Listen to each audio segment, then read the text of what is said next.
So it appears that Joe Rogan has had some pretty good things to say about Tucker Carlson, and this is something that's being reported in the news. He is complimenting Tucker Carlson. Now, one of the things that's supposed to be true of the Joe Rogan Experience is there's supposed to be all walks of life on the podcast. You're supposed to get all different walks of life, different ideas, different ideologies, different kinds of people, left, right, center, blah, blah, blah, all of that stuff. And so what he's trying to say here is, I guess he's trying to give an ode to the Tucker Carlson show.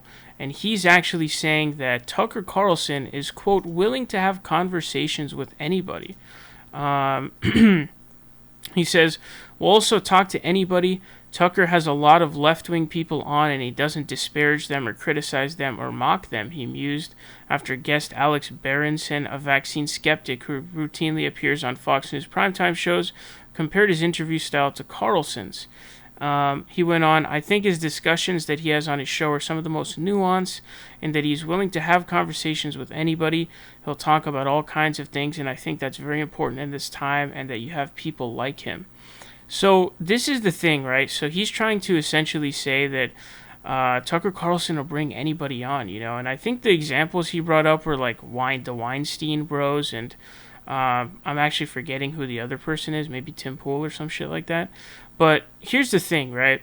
So what Tucker Carlson does is he utilizes these like kind of fake lefties or fake liberals to come on his show to use them as tools against the Democratic Party or against liberals. So these aren't really people who are truly being brought on as a contrarian figure. Against him, they're being brought on to support him. So he's just using them as tools.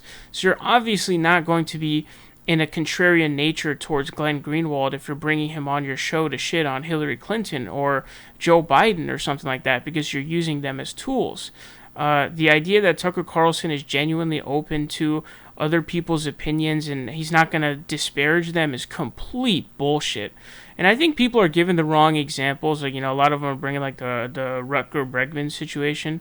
That situation, obviously, he was going to go off because he shat on him. But other situations, like, the Bill Nye interview that he did where he was just being a complete douchebag, or, there's some other examples where, I don't even remember what her name was, the thigh-high boots or whatever. I don't remember her name right now. But, there are all these different situations where Tucker Carlson is just being a massive douche. There's also, like, the Avenatti guy who's obviously a scammer and a dipshit, but he does not bring on these people for well-spirited debate or just good debate. He'll talk to anybody. That's not true at all. What he does is he brings on tools, these tools that he can use to essentially just shit on his opponent. So why would you act in a contrarian or